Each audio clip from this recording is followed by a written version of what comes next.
गांधी सप्ताहाचा आजचा समारोपाचा समारंभ संध्याकाळी 6 वाजता सुरू होणार आहे.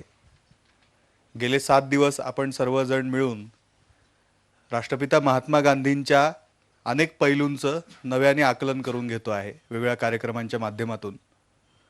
आणि आजच्या समारोप समारंभासाठी जे प्रमुख पाहुणे आपल्याला लाभलेले आहेत, स्वामी अग्निवेश यांचं मी आपल्या सगळ्यांच्या वतीने हार्दिक स्वागत करतो.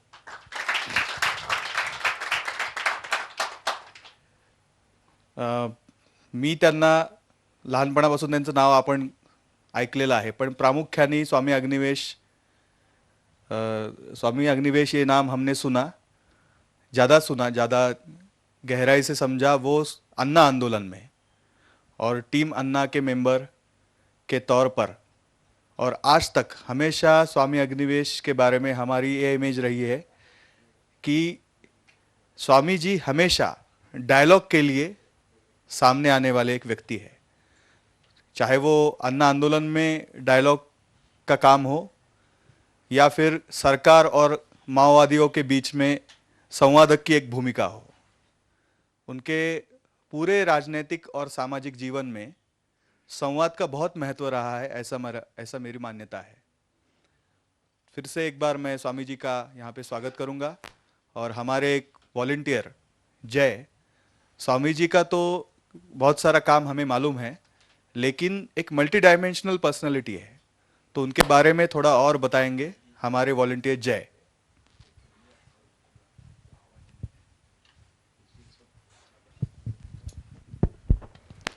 आदरणीय व्यासपीठ आणि माझ्या मित्रांनो, तसं विविध क्षेत्रामध्ये काम असणारे स्वामी अग्निवेश आज आपल्यासोबत आहेत. त्यांचं काम तसं खूप मोठं आहे, पण तरी पण काही क्षेत्रामधला थोडक्यात परिचय मी तुमच्यासमोर देत आहे. ते आर्य समाजाचे स्कॉलर आहेत व 2004 ते 2014मध्ये आर्य समाजच्या वर्ल्ड काउन्सिलचे ते अध्यक्ष होते. त्यांचं राजकीय क्षेत्रामध्येही मोठं काम राहिलेलं आहे. सुरुवातीलाच हरियाणा विधान परिषदेचे ते सदस्य होते आणि त्यावेळेस ते शिक्षण मंत्रीही होते. नंतर तसेच त्यांनी जनता पक्षामध्येही महत्त्वपूर्ण भूमिका बजावलेली आहे. त्यानंतर मंत्री असतानाच त्यांनी 1981मध्ये बॉन्डेड लेबर लिबरेशन फ्रंटची स्थापना करून वेठबिगारीसाठी महत्त्वाचं काम केलं आहे. वेठबिगारीसोबतच अशा विविध क्षेत्रामधल्या मानवी हक्काशी संबंधित त्यांचं चांगलं काम राहिलेलं आहे.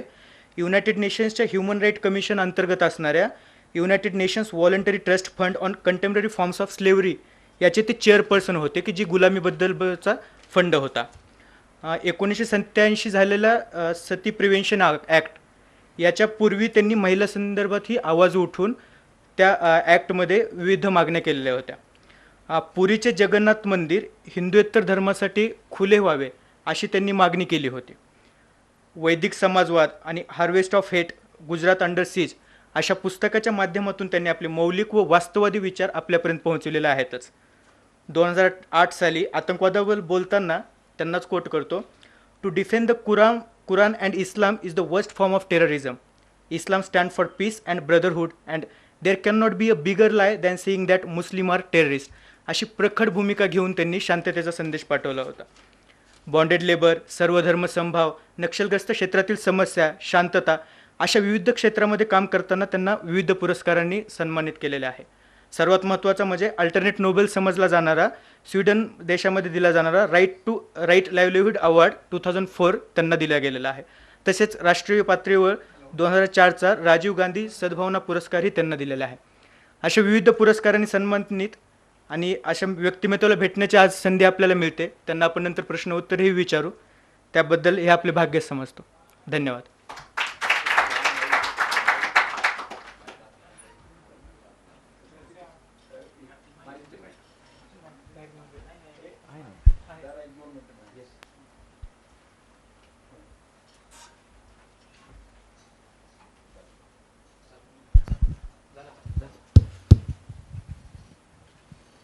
स्वामी जी का स्वागत करना ये मेरा फ़र्ज़ है और बहुत आनंद भी है.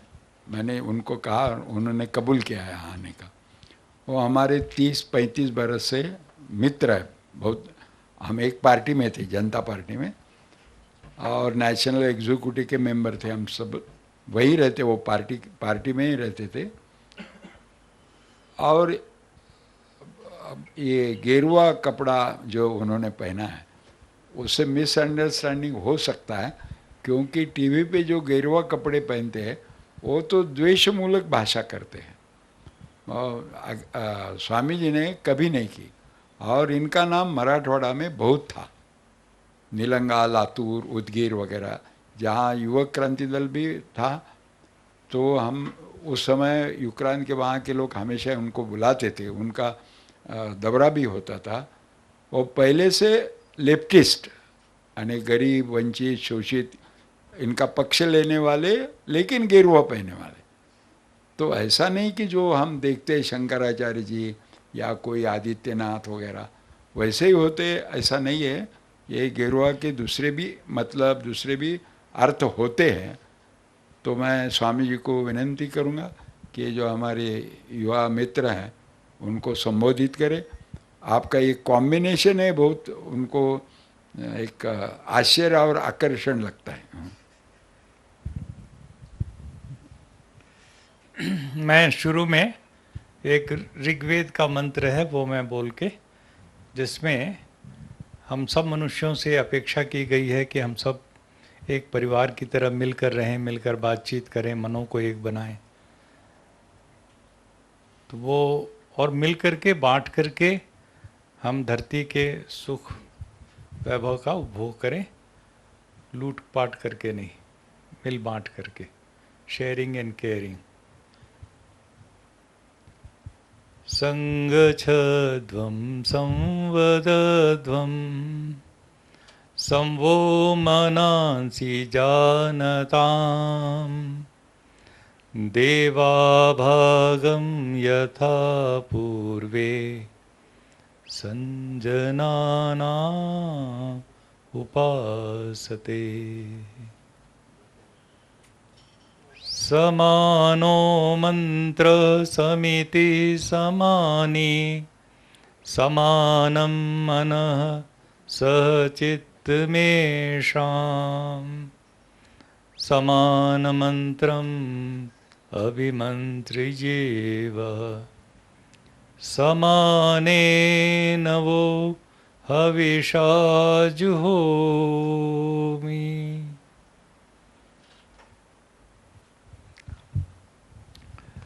सम्माननीय डॉक्टर कुमार सप्तर्षि जी, डॉक्टर अनवर साहब और मेरे तमाम नौजवान साथियों, मुझे बहुत खुशी हुई है कि युक्रांत अभी भी अपनी जगह पर है और इस तरह का आप लोग सामाजिक काम, सांप्रदायिकता के विरुद्ध, जातिवाद के विरुद्ध, संकीर्णताओं के खिलाफ आप लोग संघर्ष कर रहे हैं। मेरे जीवन का जो संक्षिप्त परिचय दिया गया वो सब ठीक है, लेकिन उसकी बुनियाद में जो विचार है उसी पर मैं आपसे कुछ शेयर करूंगा। और मैं आज भी और कल भी जहाँ कहीं भी बोलूँगा इसी विषय पर बोलूँगा, थोड़ा थोड़ा नई बात कुछ जोड़ करके। आपसे आग्रह करूँगा कि आप लोग जितने भी कार्यक्रमों में आ सकें, क्योंकि जो विचार है वो गहन मंथन की अपेक्षा रखता है और मंथन करने के लिए हमें सवाल जवाब भी करना चाहिए। तो यहाँ भी कर सकते हैं, बाहर भी कर सकते हैं, मैं जिस कमरे में ठहरा हूँ वहाँ भी आके कर सकते हैं। बिना सवाल किए, बिना प्रश्नोत्तर किए कोई बात सामने खुलती नहीं है। तो सबसे पहले ज़रूरी है कि सवाल पूछने का अधिकार हो आपके पास। तो इस सिद्धांत को आप अपने जीवन का सिद्धांत मान के चलिए। आप मनुष्य हैं और मनुष्य होने के नाते से आप अन्य पशु पक्षियों से अलग हैं। और किस माने में कि आपके पास बुद्धि है, विवेक है, सवाल पूछने का अधिकार है। तो इसको कभी खोना नहीं। कुछ भी खो जाए आपके, संपत्ति, धन दौलत, कुछ भी, पद प्रतिष्ठा, इस अधिकार को कभी भी अपने से मत अलग करना। तो इसको मैं 3D के रूप में बोलता हूँ। पहला D है टू डाउट। मैं जो भी बोलूँ या किसी और को भी, महापुरुष को भी आप सुने, पढ़ें किताब, कोई धर्म ग्रंथ हो या बिना धर्म ग्रंथ हो, तो पहला काम युवा का होना चाहिए टू डाउट, दूसरा टू डिबेट, बहस करो, और तीसरा जो सबसे इम्पॉर्टेंट है, if necessary to dissent, DISSENT।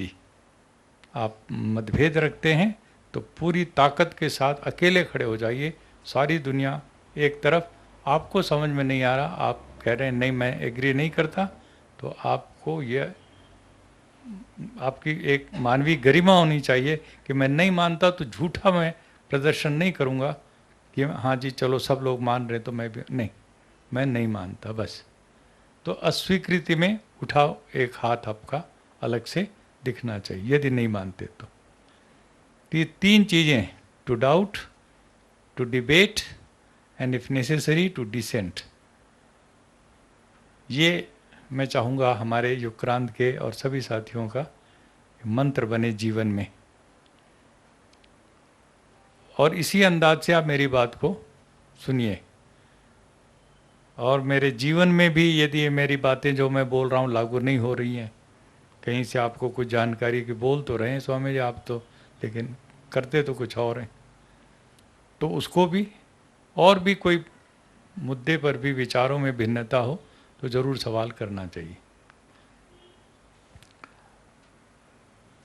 सबसे बड़ा खतरा होता है अंधविश्वास, अंधश्रद्धा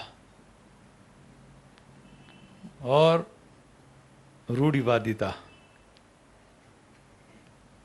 और चिन्हों से जज करना, किसने भगवा पहन लिया तो किसने काला पहन लिया, तो किसने चोटी रख ली, किसने दाढ़ी रख ली, तो कोई ये सब चिन्ह जो हैं ये बिल्कुल सुपरफिशियल, उनका ज़्यादा महत्व नहीं देना, है तो है नहीं तो नहीं, कोई बात नहीं।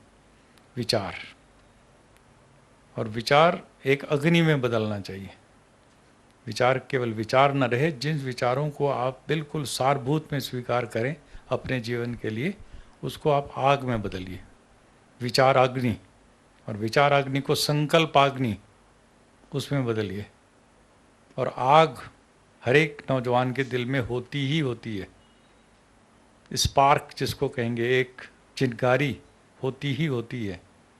यदि हम उसको अच्छी तरह से संवारें, उसको बढ़ाएं, धधकाएं, ज्वालामुखी बनाएं तो हमारे हाथ में है, और नहीं तो उसके ऊपर राख डालते जाइए, वो छोटी सी चिंगारी कब तक रहेगी बेचारी, बुझ जाएगी, ख़त्म हो जाएगी। लेकिन कम से कम उसको एक दिया तो बनाइए, दीपक तो बनाइए।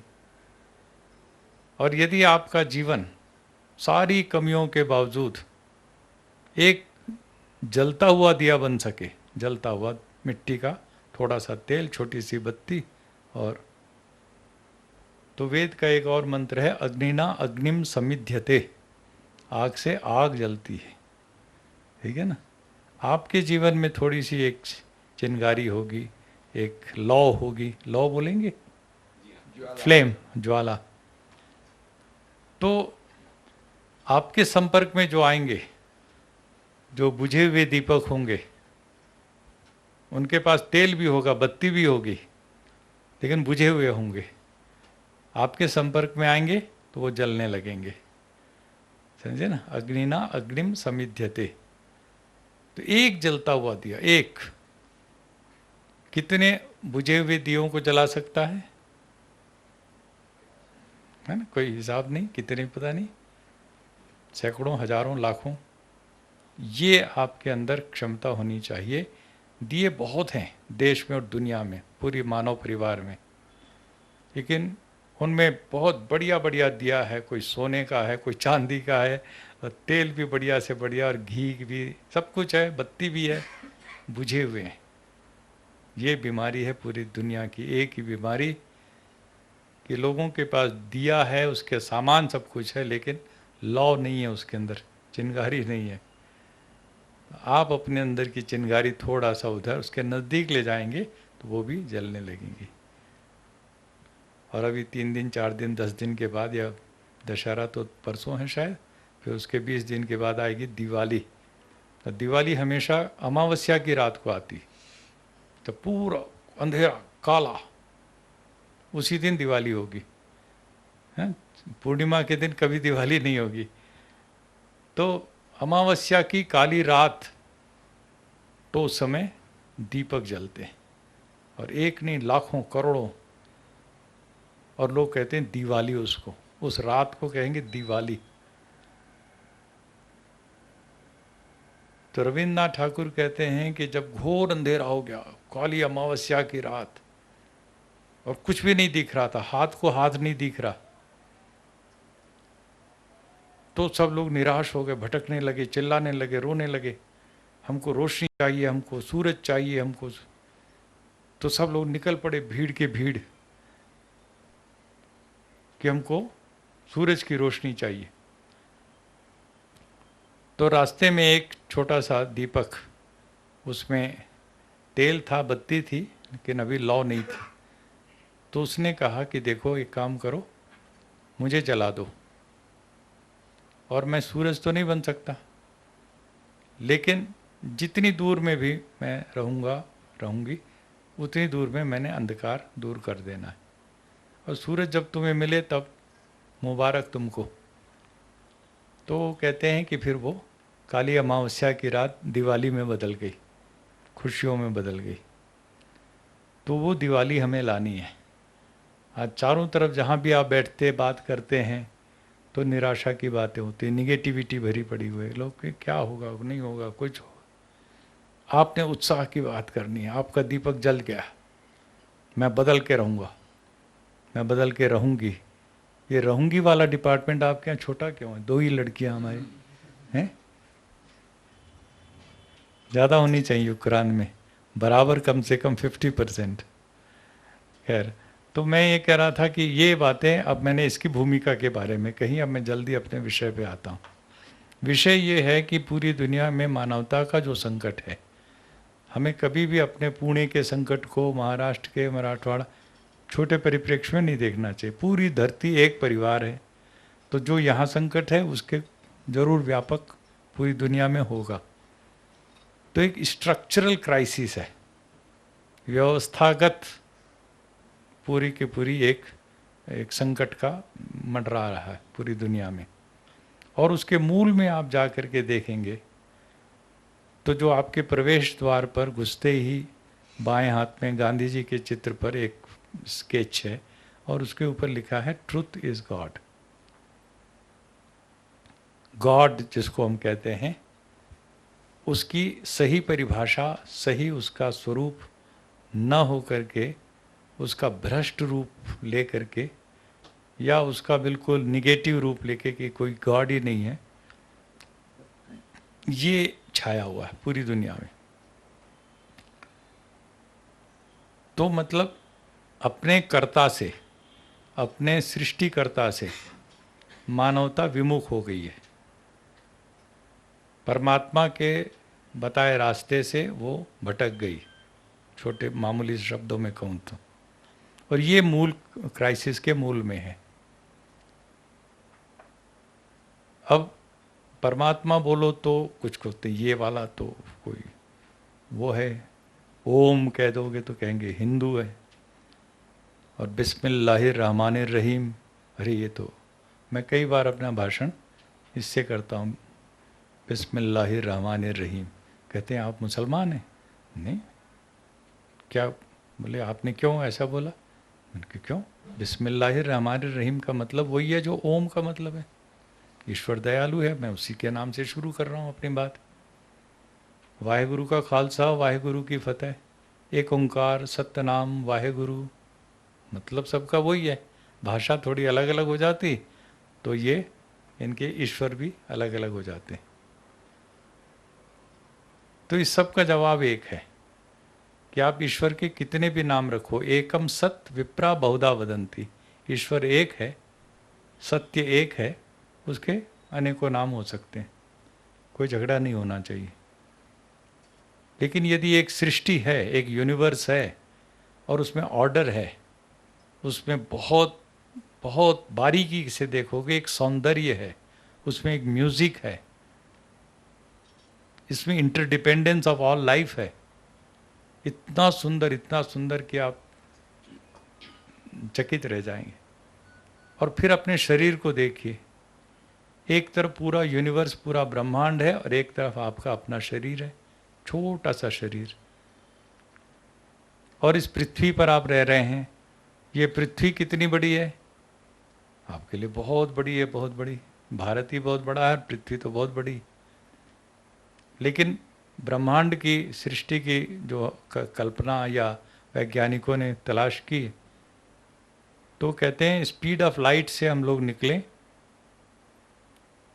तो 13.6 बिलियन लाइट ईयर्स तक हम जाएंगे, तब भी इसका वो छोर ख़त्म नहीं होगा।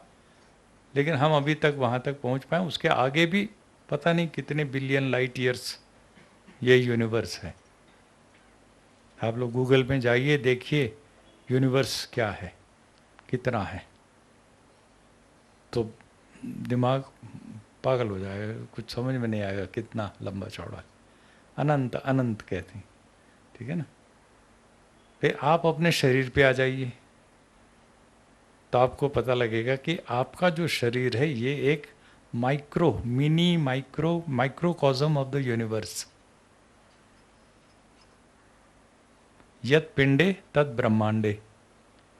ये शरीर हमारे लिए एक मिरेकल है, सबसे कीमती चीज, सबसे बहुमूल्य, सबसे पवित्रतम। यदि कोई चीज मेरे लिए है तो मेरा शरीर है, आपके लिए आपका शरीर है, और आप सबके पास, हम सबके पास एक एक शरीर है।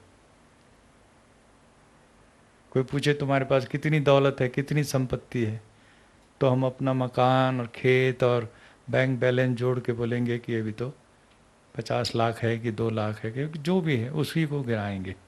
अपने शरीर की कीमत को कोई नहीं बताता।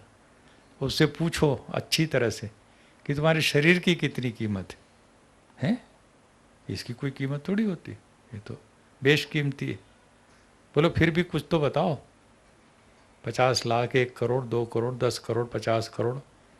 बोले ना, 100 करोड़ भी नहीं है, 50,000 करोड़ भी नहीं है, 50 लाख करोड़ भी नहीं।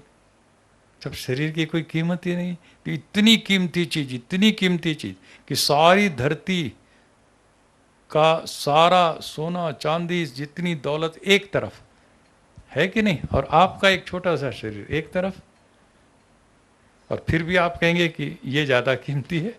कहेंगे कि नहीं कहेंगे? फिर आप इतने दौलतमंद हैं, इतने ऐश्वर्यशाली हैं, और अपने आप को छोटा मान लिया। फिर अपना भगवान ढूंढने के लिए आप जाते हैं मंदिर में। हाँ जी, वो बम्बई में बना हुआ है क्या, एक गणेश जी का, सिद्धि विनायक। अभी मैं हवाई जहाज से आ रहा था तो वो शिरडी के मंदिर के तीर्थयात्री हवाई जहाज में आ रहे, और सबके सब बने हुए हैं अलग अलग। हमारी बहनें कर रही हैं हाजी मीर, क्या है वो वहाँ पर, हाँ हाजी अली। तो सब मतलब सब ने अपने पवित्र स्थान अलग अलग अलग बना रखे हैं। तो बोलो क्या है, तो बोले ये बहुत पवित्र जगह है। तो कैसे पवित्र है? बोले हाँ ये तो मतलब ईश्वरी, उससे जोड़ करके बोलेंगे। तो वो ईश्वरी है, किस चीज से बना है? बोले ईंट पत्थर चूने से बना है। किसने बनाया? तो कारीगर ने बनाया है। तो कितनी कीमत होगी?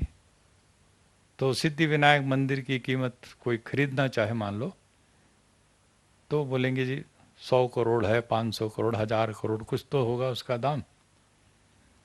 तो सारी दुनिया के सब मंदिरों को एक कर लीजिए एक जगह, पुट देम टुगेदर, और सारे मस्जिदों को भी, सारे चर्च को भी, सारे गुरुद्वारे को भी, या और पॉसिबल जो हो सकते हैं सो कॉल्ड सेक्रेट प्लेसेस, सब इकट्ठा एक जगह, और उनकी कीमत कितनी है किसी से कैलकुलेट करा लीजिए। और उसके मुकाबले में आपका एक शरीर, कौन ज्यादा कीमती? बोलिए, है? पक्की बात, अब इससे विचलित नहीं होना, समझे ना। उसको बनाया किसने? कारीगर ने। सारे मंदिरों को, सारे मस्जिदों को, गुरुद्वारे और चर्च को, ईंट चूने पत्थर से बनाया, कारीगर ने बनाया, वो अधिक पवित्र है या आपका ये शरीर अधिक पवित्र है? इसको किसने बनाया? जिसने सारी सृष्टि बनाई उसने इसको बनाया, ठीक है ना। सबसे बड़ा कारीगर उसने बनाया, और उसको बनाया जो 50 रुपये रोज में काम करने वाला या 500 पे करने वाला कारीगर ने बनाया। तो खैर, अब ये छोटी छोटी बातों को हम पढ़ा नहीं सकते बच्चों को, ये विचार नहीं दे सकते कि तुम्हारा शरीर, तुम्हारा बुद्धि, तुम्हारा विवेक सबसे सबसे सबसे सबसे कीमती चीज, सबसे पवित्रतम चीज मिरेकल है। शरीर के अंदर की सारी बातों को बताइए, समझाइए। एक एक बच्चे को गर्व होना चाहिए, एक एक बच्चे को अंदर से एक, जिसको कहते हैं सशक्तिकरण अनुभव, एम्पावरमेंट होना चाहिए कि मैं एक इंसान हूं। तो ये एक पहला हमारा अध्यात्म के दिशा में क्रांति की तरफ पहला कदम ये होना चाहिए, मनुष्य को उसके शरीर की गरिमा का बोध कराना कि पवित्रतम मंदिर तुम्हारा अपने पास है। तुम बेकार में, मेरे सीट के बगल में अभी मैं दिल्ली से आ रहा था तो एक दो बहनें और वो मुझे पूछने लगी, वो स्वामी जी के कपड़े देख के, कि आप भी जा रहे हैं क्या वहाँ? मैंने कहा कहाँ? बोले शिरडी बाबा के। मैंने कहा नहीं, मैं तो जाता नहीं कभी किसी मंदिर मस्जिद में। बोले नहीं जाते, शिरडी के बाबा को नहीं मानते। मैंने कहा मैं क्या मानूं उनको? तो थोड़े चक्कर में पड़ गए। वो सोच के चल रहे थे, उसमें जहाज में बहुत से लोग शिरडी वाले बैठे थे। आजकल रिलीजन का टूरिज्म चलता, रिलीजियस टूरिज्म पैकेज पूरा का पूरा, समझे ना, बूमिंग इंडस्ट्री है आजकल की ये। तो खैर उनसे कई बातचीत हुई तो मैंने उनको बताया कि आपका तो परमात्मा आपके शरीर में है, अंदर जाओ, कहीं जाने की ज़रूरत नहीं, खर्चा भी नहीं का, एयर टिकट की ज़रूरत नहीं, न बस टिकट की ज़रूरत है, न कुछ करने की ज़रूरत है।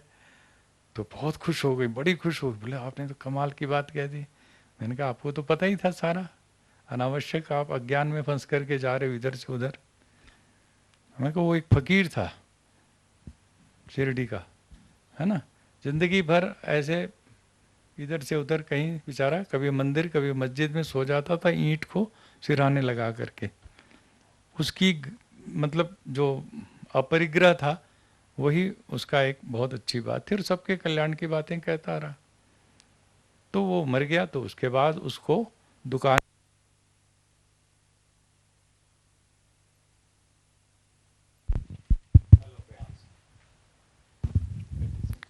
तो जो बिजनेस करना जानते हैं उन्होंने उसको कहा अब इसका फायदा उठाया जाए। तो उसकी मूर्ति बनाई, फिर उसको सजाया, फिर मंदिर बनाई, फिर कहा इसके आके जो चढ़ाएगा उसके मनोरथ पूरे होंगे। फिर 10-20-50 लोगों को सिखाया कि मेरे हो गए, मेरे हो गए। फिर सब भीड़ इकट्ठी, मूर्खों का देश, समझे ना।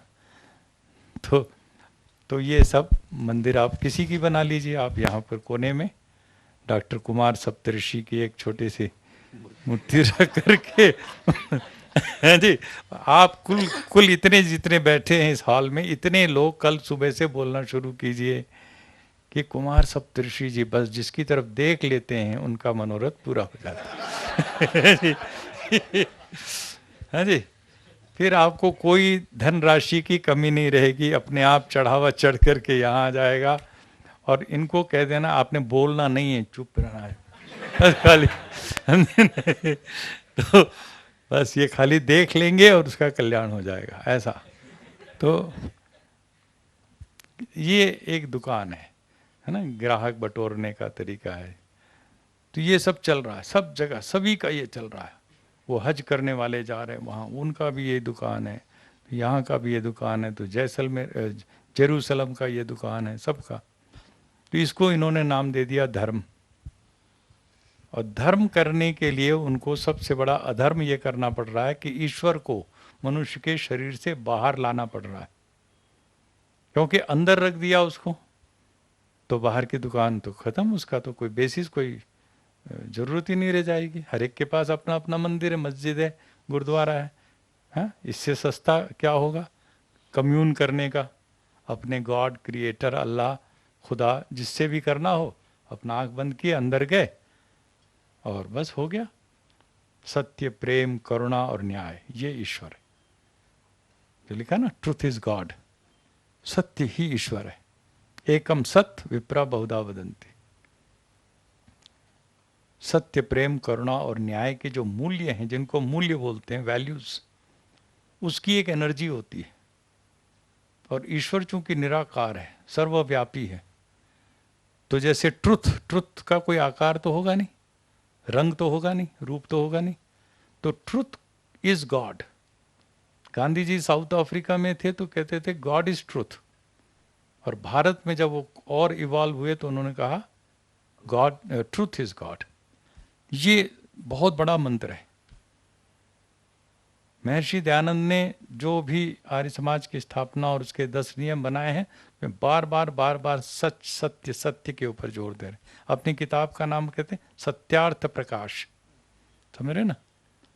और एक मंत्र दे दिया उन्होंने, सब नियम, 10 नियमों में सबसे बढ़िया नियम सरल सा, सत्य के ग्रहण करने और असत्य के छोड़ने में सर्वदा उद्यत रहना चाहिए, बस, सिंपल। और सत्य की तलाश निरंतर रखो, 24 घंटे, सोते जागते, उठते बैठते, वो ईश्वर की तलाश है। अब कहोगे ईश्वर सत्य, ये क्या बोल रहे हैं आप? ईश्वर तो कुछ होना चाहिए, कुछ उसका रूप रंग, कहीं चौथे आसमान में बैठा है, राजा एम्परर की तरह, सम्राट की तरह देख रहा है। अरे तुमने मेरा नाम नहीं लिया आज, तुमने ज्यादा लिया, अच्छा ठीक है, तुमको एक्स्ट्रा।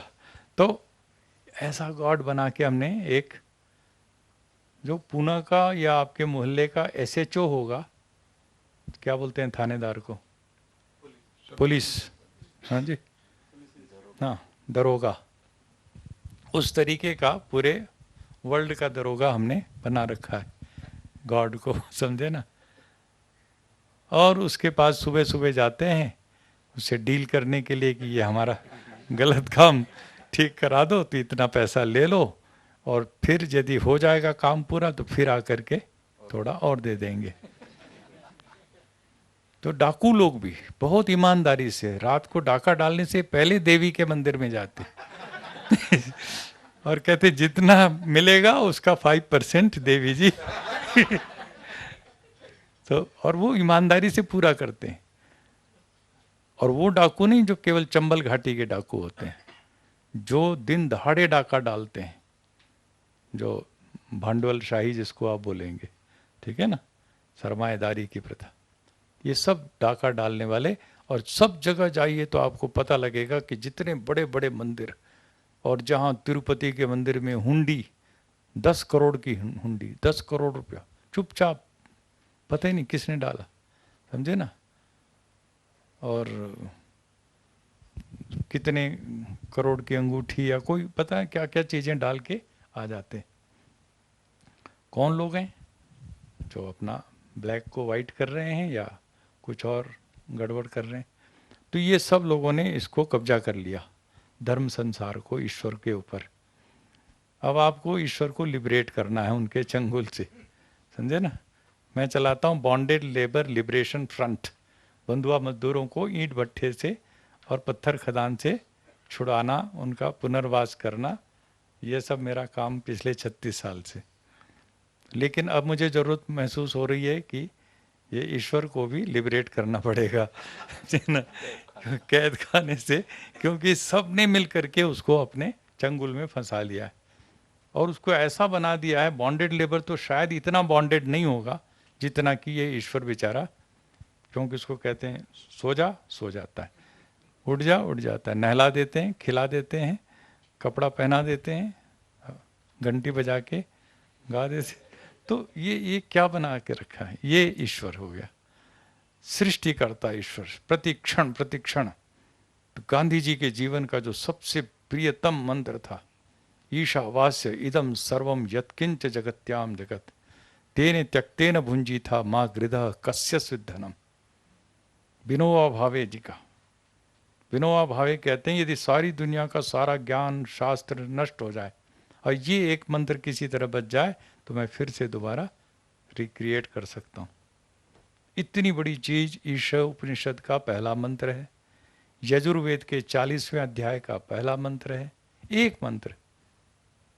और इसी के ऊपर भी यदि हम लोग पूरे विश्व की समाज और आर्थिक रचना करें तो सब सुख शांति हो सकती है, लूट खसोट बंद हो सकती है। कि सृष्टि के कण कण में ईशावास्य इदम सर्वम यत्किंच जगत्याम जगत, सब जगह व्याप्त है और हम सब के अंदर व्याप्त है। यदि ट्रिलियंस ऑफ सेल्स हैं एक एक बॉडी में, तो एक एक सेल में परमात्मा मौजूद है। लेकिन मैं परमात्मा नहीं हूं, मैं एक जीवात्मा हूं, और जीवात्मा का भी कोई रूप रंग नहीं है, ठीक है ना। नाम भी नहीं है। नाम तो हम अपने कन्वीनियंस के हिसाब से या माता पिता दे देते हैं या कोई दे देता है, हम इसको चिपक करके बैठे। नाम और रूप ये हमारे अंदर ईगो पैदा करता है, इसको थोड़ा सा ढीला कर देना चाहिए। चलो काम चलाने के लिए है, इसमें कोई खास ज़्यादा दम नहीं है कि स्वामी अग्निवेश और ऐसी पगड़ी और ऐसे कपड़े, इसको देख करके मैं चिपट के बैठा रहूँगा तो मैं कभी सुखी नहीं रह सकता। तो मैं अभी आपको इतनी सी बात कही कि इसमें से 7 तत्व क्या निकलता है, समाज रचना का क्या संदेश निकलता है, वो आप समझ लीजिए। कि एक ईश्वर है, गॉड कहो, अल्लाह कहो, ओम कहो, कुछ भी बोलो या मत बोलो, सुप्रीम कॉन्शियसनेस बोलो, कॉस्मिक कॉन्शियसनेस बोलो, क्रिएटर बोलो, वो एक है और हम सब उसकी संतान हैं, हम उसके बनाए हुए। जीवन एक एक सांस हमारी चल रही तो उसकी कृपा से चल रही। तो क्या मूल मंत्र क्या निकला, हम सब बराबर हैं। अब आप इसको समझिए, we are all born equal human beings. हम पैदा होते हैं तो मुझे बताओ, हम हिंदू या मुसलमान होते हैं कि इंसान होते हैं? इंसान होते हैं। और बना क्या दिए जाते हैं, हिंदू या मुसलमान?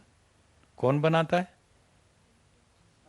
कोई हमसे पूछ के बनाता है, हमारी इजाज़त लेता है, या हमको स्वेच्छा से चुनने का अधिकार देता है कि बेटा देखो ये हिंदू है, ये मुस्लिम है, ये सिख है, जैन है, जो भी ये 10-12 दुकानें हैं, ये माल रखा है, तुम कौन सा वाला पसंद करते हो? कोई चॉइस का अधिकार ही नहीं है। और इन्फॉर्म्ड चॉइस तो बिल्कुल ही नहीं है। इन्फॉर्म्ड चॉइस के लिए तो रुकना पड़ेगा कम से कम 18 साल। जब आपको वोट देने का अधिकार मिलता है उससे पहले तो मिलेगा नहीं। आपको शादी करने का भी अधिकार नहीं है 18 साल से पहले, हैं? तो आप, लेकिन धर्म डालने के लिए, धर्म एक विश्व दृष्टि, वर्ल्ड व्यू डालने के लिए 18 साल भी नहीं, 18 दिन भी नहीं चाहिए, 18 घंटे में उसको पकड़ करके हम कचूमर बना के उसका, ये हिंदू है, और हिंदू में भी ये अमुक जाति का, ये ब्राह्मण है तो ठाकुर है तो बनिया है तो अमुक है तो तमुक है, और ये ऊंच है और वो नीच है। ये सब फैसले वहीं पर हो जाते हैं एकदम, अभी पैदा हुए नहीं कि आपकी ब्रांडिंग पूरी हो गई कि नहीं हो गई। और आप देख रहे हैं ये क्या हो रहा है मेरे साथ, आपको समझ में भी नहीं है, आप पूछ भी नहीं सकते, अभी तो बोलना शुरू भी नहीं किया, घुटनों के बल खड़ा होना शुरू नहीं किया, उसी समय आपका काम तमाम कर देता है। ये समाज कितना निष्ठुर, ये ठेकेदार कितने निष्ठुर, ये धर्म के और समाज के और संस्कृति के ठेकेदार कितने निर्दयी कि उस बच्चे को, उस मासूम से बच्चे को, भोले भाले बच्चे को, और मेरे साथ हुआ ये, पता नहीं आपके साथ हुआ कि नहीं हुआ। मैं किस घर में पैदा हुआ, वो अपने आप को ब्राह्मण कहते थे। दक्षिण भारत के श्रीकाकुलम, आंध्र प्रदेश, तेलुगु बोलने वाले, उन्होंने मुझे सिखा दिया तू ब्राह्मण है। मैंने भी मान लिया, होऊंगा भाई, पता नहीं कुछ होगा जरूर, है जी। हिंदू हो, मैंने कहा हाँ जी हिंदू होऊंगा मैं। तो ये सब चीज़ें, फिर ये देवी है, ये देवता है, इसकी ऐसे पूजा करनी, इसकी ऐसे करनी, तो वैसे ही मैं करता था। मेरे नाना जी एक दीवान थे एक रियासत के, तो वो रियासत की दीवानी का काम कम करते थे, पूजा पाठ ज़्यादा करते थे। और जिसने सृष्टि बनाई, पूरी ब्रह्मांड की रचना की, उस भगवान के लिए उन्होंने एक कमरा बना रखा था अपने घर में, और उसमें एक भगवान नहीं थे, कई दर्जन भगवान भगवानी सब रहते थे, तो रंग बिरंगे सब उनके। तो मुझे भी कहा जाता था उनको प्रणाम करो, पूजा करो, ऐसा बोलो, तो मैं सबकी करता था, रोज रोज 2 घंटे सुबह 2 घंटे शाम। तो वो भी करते थे, मैं भी करता। तो मेरे मन में सवाल उठता था कि ये वाला भगवान तो इसके एक सिर है, चलो ठीक है, हाँ, और ये 2 वाला 3 वाला, ये 4 सिर, ये रात को सोता है तो तकिया कैसे लगाता होगा? तो पूछो तो डांट पड़ती थी, भगवान के लिए ऐसे पूछते हो, शैतान तुझे मजा चखाएगा भगवान। मैं डर जाता। तुम कहते ये दिखने से तो शेर की तरह लग रहा है भगवान, और ये तो हाथी की तरह लग रहा है, ये बंदर की तरह लग रहा है, तो ये आपस में कैसे बात करते हैं, कौन सी भाषा में करते होंगे? फिर डांट पड़ती मुझे, थप्पड़ लगे तुझे ऐसी बातें करता है। मैं डर जाता। ऐसे टेढ़े मेढ़े मेरे मन में ऐसे बच्चों के जैसे सवाल होते हैं ऐसे उधर, तो कोई जवाब भी नहीं, और शायद उनके पास पता भी नहीं कि उसका कोई अर्थ भी होता होगा। हाँ, गणेश का मतलब ये है, और उसका तो बस कहते ऐसा ही है मानो, तो मैं मान लेता चुपचाप बिना सवाल की। करता क्या, सवाल करो तो नाराज हो जाएंगे, तो डरा रखा था भगवान नाराज हो गए तो तुम्हें भूत उठा के ले जाएंगे रात को, मुझे डरा देते। भूत कैसे होता है, वो कब आता है? बोले रात को आता है, अंधेरे में आता है, दिखाई नहीं पड़ता, इनविजिबल, तो उठा के शरारती बच्चों को ले जाता है। तो मैं बहुत डरता था भूत से, बहुत। बोले वो पेड़ में रहता है, हमारे आंगन में एक सहजन का पेड़ था, सहजन क्या बोलते हैं, ये जो लंबे लंबे से फल होते हैं ना, एक हाँ हाँ, तो बोले उसके ऊपर रहता है दिन में, और रात को आकर के बच्चों को उठा के ले जाता है। वो दिखता नहीं तो मैं बड़ा डरता था, दिखेगा नहीं तो मैं कैसे उसको। तो बोलते नहीं, उससे बचना है तो हनुमान जी का आप जाप करोगे तो वो बचा देंगे। तो सोने से पहले मैं हनुमान चालीसा पढ़ता, जय हनुमान ज्ञान गुण सागर, जय कपीस तिन्ह लोक उजागर, जोर जोर से, ताकि कहीं और गए हो तो तो इस तरीके से मैं हनुमान चालीसा पढ़ के, तो मेरे 4 भाई बहन और थे, वो आलसी होते थे, जल्दी सो जाते, सोने से पहले कहते हमारे हिस्से का भी हनुमान चालीसा तू पढ़ दिया। तो बहुत छोटे में मुझको पता लग गया था कि धर्म की दुनिया में एक डिपार्टमेंट ऐसा भी है जहाँ खुद नहीं करना पड़ता, दूसरा करे तो ट्रांसफर हो सकता है बेनिफिट, समझे ना। तो सारे पंडित पादरियों को मैं ओवर टाइम इसी में बिजी देखता हूँ, प्रे करते रहते हैं, pray, I will pray for you, I will pray for you, I will pray for you. अरे तू कैसे करेगा भाई मेरे लिए प्रे? हाँ, मैं अपने लिए करूँगा तो मैं उसका लाभ मिलेगा, तुम कैसे कर सकते हो मेरे लिए? बोलते हैं नहीं, I will pray for you. तो मैं कहता हूँ ये इंडस्ट्री है, multi billion dollar soul saving industry, जिसका नाम रिलीजन, समझ रहे? मल्टी बिलियन डॉलर इंडस्ट्री है, खूब इसमें पैसा मिलता है। वो प्रे खाली नहीं करते वैसे, उसके बदले में पैसा लेते। तो ये सब चीज़ों को आप समझ करके इनसे ऊपर उठिए, और मूल मंत्र फिर अब वापस आ जाइए कि परमात्मा हमको बराबर बराबर बराबर एक इंसान के रूप में पैदा करता, ना हिंदू न मुसलमान, न जाट न ब्राह्मण न ठाकुर न मराठा न कुछ नहीं, समझ रहे? हम उस आइडेंटिटी को अच्छी तरह संभाल करके रखेंगे तो सारी दुनिया सुखी हो जाएगी।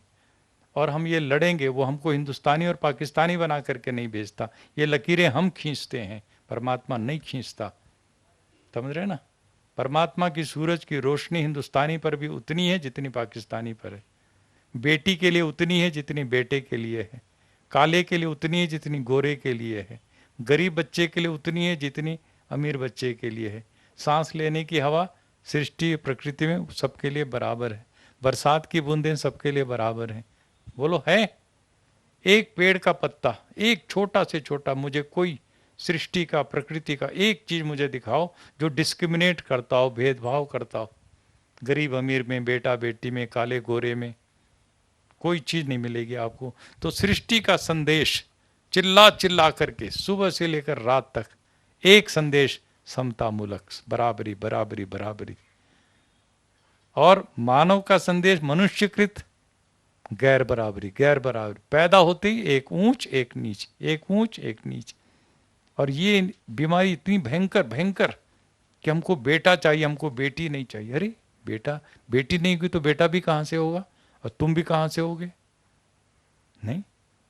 तो पढ़े लिखे लोग भी जा करके बेटी को खत्म कर देते डॉक्टर के पास। माँ के पेट में, माँ की कोख से ज्यादा सुरक्षित स्थान किसी व्यक्ति के लिए कहीं नहीं हो सकता पूरी सृष्टि में, माँ की कोख। और वहीं पर उसको काट करके महीन महीन टुकड़ों में उसको निकाल के बाहर फेंक देते। क्यों? इसलिए कि वो बेटा नहीं होगा, बेटी होने जा रही थी। अब बताइए, इतना इतना क्या कहा जाए। हाँ, ये कांड हो रहा है, रोज के हिसाब से हो रहा है। पुणे शहर में हो रहा है, बंबई में हो रहा है, कलकत्ते में, दिल्ली में, सब जगह हो रहा है, हमारे पॉश कॉलोनीज में हो रहा है। और कोई नहीं कह रहा है आतंकवाद है। उरी में मर जाएंगे 18 लोग, कहेंगे आतंकवाद। ठीक है ना, बहुत बुरी बात है। हम कंडेम करते हैं उरी के आतंकवाद को और पठानकोट को और सबको निंदा करने। लेकिन वहाँ 18 लोग मर गए, फटाक से बम फटा 10 सेकंड या 10 मिनट में, वो तो आतंकवाद है। और यहाँ उस बेटी को यदि काट काट करके फेंका जाए हजारों की संख्या में रोज के हिसाब से, तो ये आतंकवाद नहीं है। समझ रहे ना? इससे बड़ा आतंकवाद क्या होगा? और बेटी पैदा हो गई, उसके साथ भेदभाव हो रहा है, रोज के हिसाब से हो रहा है। खुद माँ भी कर रही है, बाप भी कर रहा है। पढ़ने लिखने का अधिकार, खेलने कूदने का, हंसने का, तो वो बराबर का नहीं है बेटे के बराबर। लेकिन उसको कोई माइंड नहीं करेगा। ये स्ट्रक्चरल वायलेंस है, ये सिस्टेमिक टेररिज्म है, व्यवस्थागत आतंकवाद है। बेटी को आप उतना प्यार क्यों नहीं देते? और जब थोड़ा सा देना शुरू किया, आप 10%, 20% थोड़ा देना शुरू किया आजकल, तो 10%, 20%, 25% में बेटियां बेटों से आगे निकल के दिखा रही। सारे रिजल्ट्स आ रहे हैं, सब जगह आगे आ रही। जीवन के किसी क्षेत्र में उनके अंदर गुणों की कोई कमी नहीं है, मौका नहीं है, इक्वल अपॉर्चुनिटीज नहीं है। दलित को इक्वल अपॉर्चुनिटी दो तो वो ब्राह्मण के बच्चे से आगे निकल सकता है। काले के बच्चे को अपॉर्चुनिटी दो तो गोरे से आगे निकल सकता है। और गरीब से गरीब बच्चे को दो तो अमीर से अमीर बच्चे से आगे निकल सकता है। पोटेंशियल सब में, इक्वल अपॉर्चुनिटी समाज में नहीं है, अनइक्वल, इनइक्वालिटी छाया एकदम शुरू से लेकर अंत तक। और यदि दुनिया में एक देश जहां सबसे निकृष्टतम विषमता है तो उस देश का नाम भारत।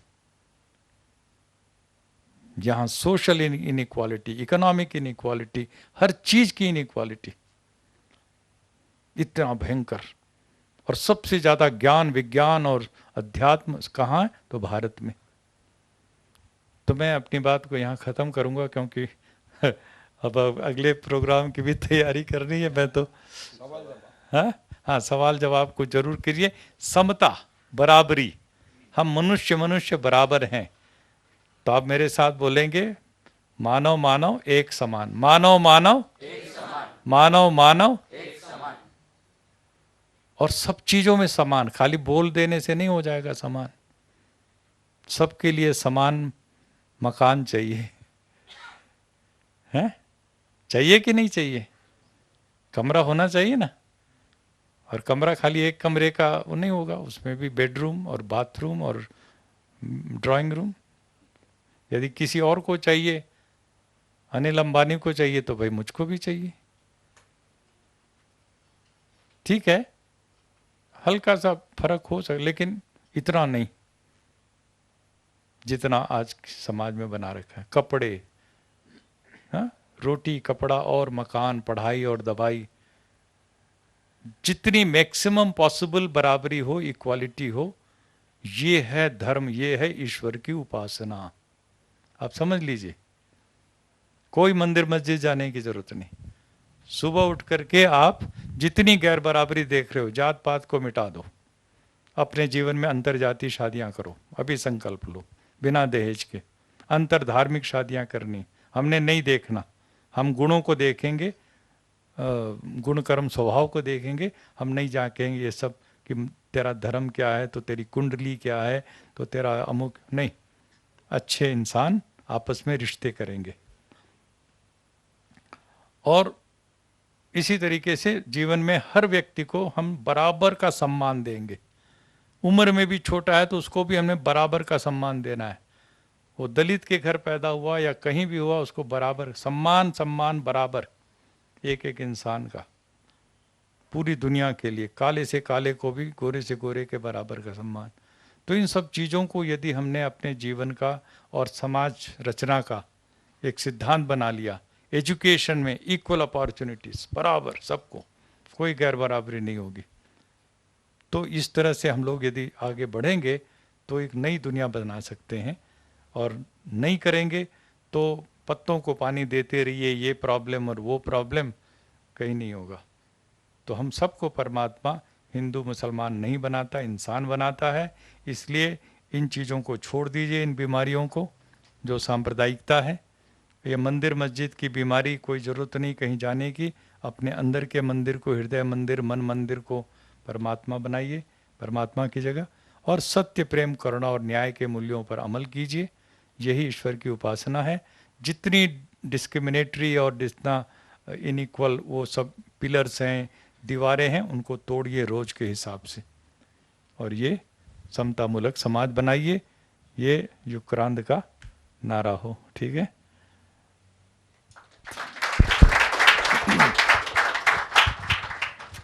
आपले प्रश्न असतील तर आपलं नाव सांगा आणि प्रश्न विचारा.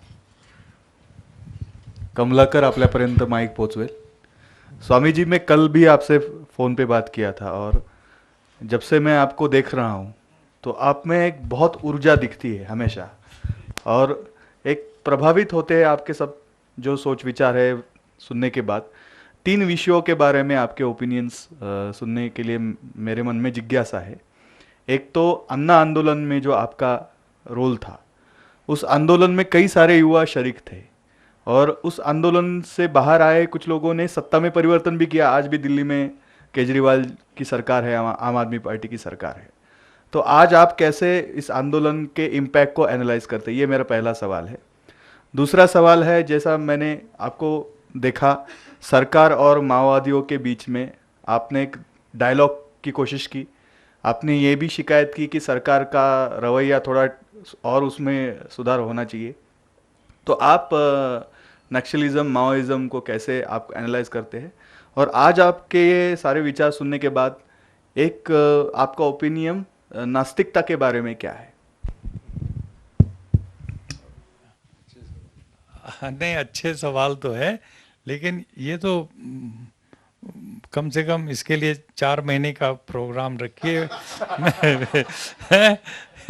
नहीं, देखो ना, इतनी लंबी आपने सवाल कर दी, इतनी गूढ़ और सारा इस पर, तो इतने थोड़े समय में तो कुछ भी नहीं बता सकता मैं. कम से कम अन्ना तो बोलिए. अन्ना मुझे सबसे ज़्यादा जो उस दिनों में तकलीफ होती थी, जब मुझे ये कहा जाता था टीम अन्ना, टीम अन्ना, है ना. मुझे, अरविंद को, किरण बेदी को और 4-5 हम लोगों को, प्रशांत भूषण को, हम लोगों का नाम बन गया था टीम अन्ना. हिंदू में एक लेख ही निकला था, तो उस लेख में निकला था हम लोगों का परिचय टीम अन्ना. मैंने ये क्या बीमारी है? तो मैं अपने उन लोगों से कहता था, अरविंद से, भाई ये क्या चीज़ है? बोले बहुत अच्छा है ये टीम अन्ना. तो धीरे, हाँ, एक नाम होता है टिमन्ना. टिमन्ना.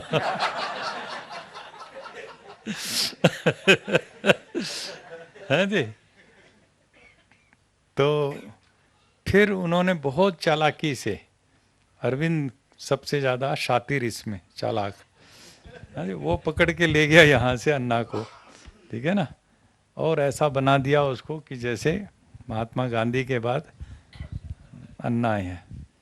और कहते थे ये ऊपर बैठेंगे, बाकी लोग नीचे बैठेंगे, और ऐसा करेंगे, वैसा करेंगे. मैंने कहा क्यों भाई, हम तो सब बराबर हैं. और मैं अन्ना को बहुत समय से जानता हूँ, ठीक है ना, अच्छे अच्छे काम किए, ठीक है, लेकिन हम भी कर रहे हैं. तो मैंने अपने आप को कभी उनके कम नहीं पाया, लेकिन वो ऐसा डिसिप्लिन बना दिया कि अन्ना ही अन्ना. तो इस नाम आंदोलन का नाम ही, जैसे आपने सवाल, अन्ना आंदोलन, अन्ना आंदोलन क्या होता है? जनता आंदोलन बोलो, युवा आंदोलन बोलो, लोक शक्ति का आंदोलन बोलो। मैं बोलता था अपने मीटिंगों में, इस तरह की गोष्ठियाँ होती थी बेंगलोर और सब जगह पर, मैं उसके सामने बोलता था कि इसको आप अन्ना आंदोलन मत बोलिए। किसी व्यक्ति के साथ किसी आंदोलन को महिमा मंडित नहीं करना कभी भी, क्योंकि व्यक्ति है, इंसान है, इंसान कहीं भी कई तरह के फिसलन से उल्टा हो सकता है। तो और फिर मैं अन्ना को नज़दीक से देखने लग गया, पहचानने लग गया। तो मुझे लगा कि ये तो जिसको थोड़ा बहुत भी जिसमें कुछ हम देखते हैं ना नेतृत्व के गुण वगैरह होने चाहिए, वो असलियत में नहीं थी, कृत्रिम तरीके से आरोपित, दिखावा, बनावटी। तो गांधी टोपी लगा करके बैठ गए ऐसे भोले भगत की तरह। तो मुझे तो जरा भी इम्प्रेस नहीं किया। आपके तो पड़ोसी हैं, आपके नेता हैं, तो क्लास तो आपकी देन है वो मानवता को, समझे ना। तो मैं तो पता नहीं कैसे ये इतना इतना ऊंचा बना दिया, इतना ऊंचा बना दिया उसको कि और मैं उसके पीछे, मुझे बाद में समझ में आया ये सब अरविंद की चालाकी थी कि एक आदमी को इतना ऐसा बैठा दो और फिर उसको अपने मुट्ठी में रखो।